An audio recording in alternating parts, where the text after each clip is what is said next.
Chapter 6 Summer Days The early summer days on a farm are the happiest and fairest days of the year. Lilacs bloom and make the air sweet, and then fade. Apple blossoms come with the lilacs, and the bees visit around among the apple trees. The days grow warm and soft. School ends, and children have time to play and to fish for trouts in the brook. Avery often brought a trout home in his pocket, warm and stiff, and ready to be fried for supper. Now that school was over, Fern visited the barn almost every day, to sit quietly on her stool. The animals treated her as an equal. The sheep lay calmly at her feet. Around the 1st of July, the work horses were hitched to the mowing machine, and Mr. Zuckerman climbed into the seat and drove into the field. All morning you could hear the rattle of the machine as it went round and round, while the tall grass fell down behind the cutter bar in long green swaths. Next day, if there was no thunder shower, all hands would help rake and pitch and load, and the hay would be hauled to the barn in the high hay wagon, with Fern and Avery riding at the top of the load.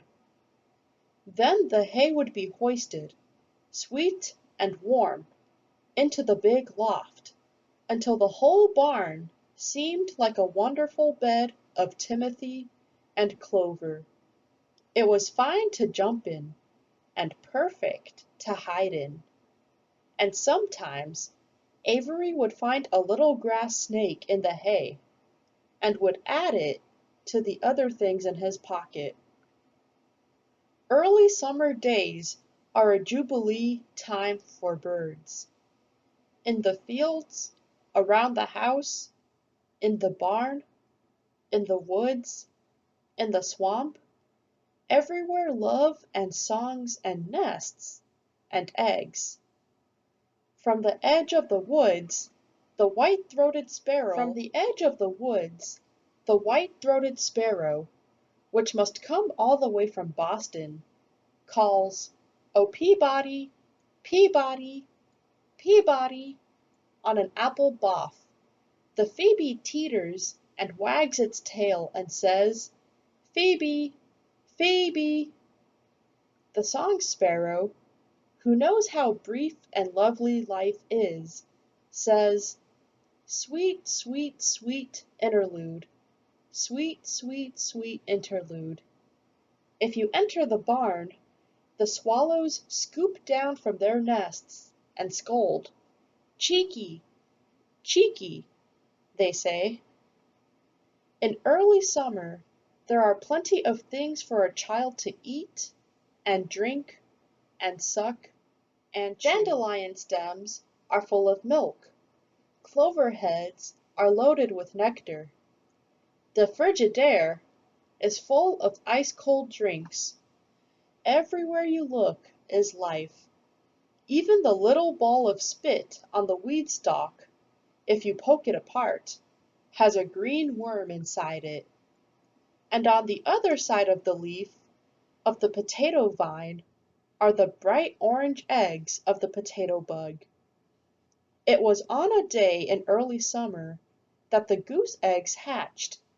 This was an important event in the barn cellar. Fern was there, sitting on her stool, when it happened.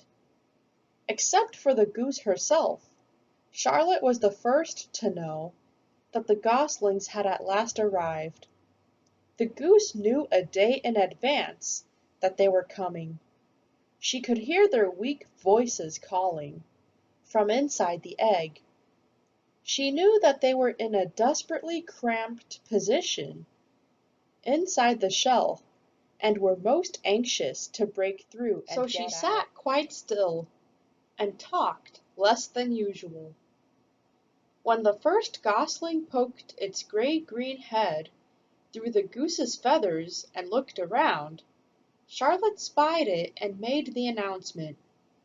"I am sure," she said, "that every one of us here will be gratified to learn that after 4 weeks of unremitting effort and patience on the part of our friend the goose, she now has something to show for it.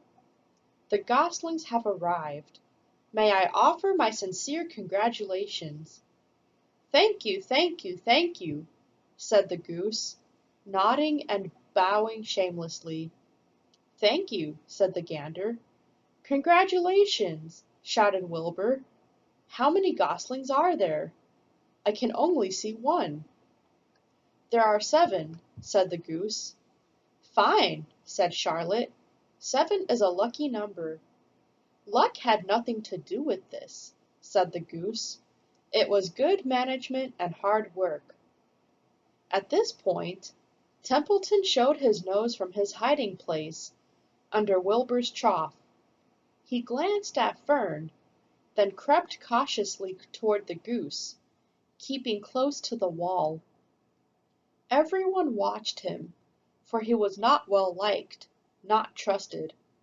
"Look," he began in his sharp voice, "you say that you have 7 goslings. There were 8 eggs. What happened to the other egg? Why didn't it hatch?" "It's a dud, I guess," said the goose. "What are you going to do with it?"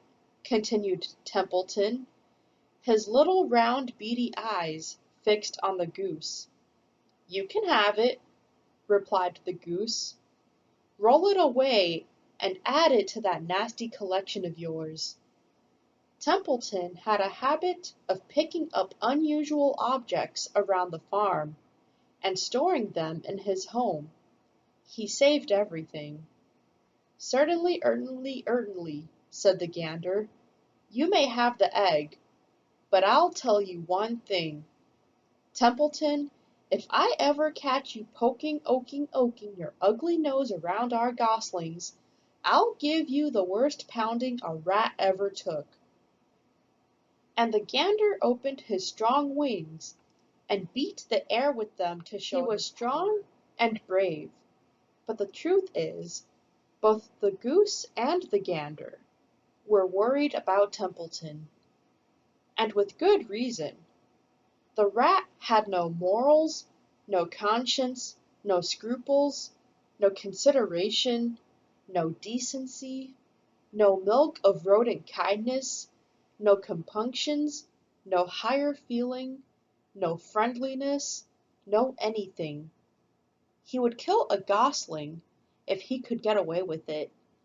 The goose knew that. Everybody knew it. With her broad bill, the goose pushed the unhatched egg out of the nest, and the entire company watched in disgust while the rat rolled it away.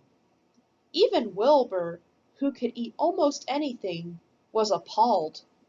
"Imagine wanting a junky old rotten egg," he muttered.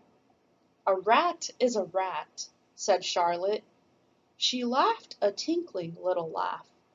"But my friends, if that ancient egg ever breaks, this barn will be untenable." "What's that mean?" asked Wilbur. "It means nobody will be able to live here on account of the smell. A rotten egg is a regular stink bomb." "I won't break it," snarled Templeton. "I know what I'm doing. I handle stuff like this all the time." He disappeared into his tunnel, pushing the goose egg in front of him. He pushed and nudged until he succeeded in rolling it to his lair under the trough. That afternoon, when the wind had died down and the barnyard was quiet and warm, the gray goose led her 7 goslings off the nest and out into the world. Mr. Zuckerman spied them when he came with Wilbur's supper. "Well, hello there!" he said, smiling all over. Let's see. 1, 2, 3, 4, 5, 6, 7. 7 baby geese. Now isn't that lovely?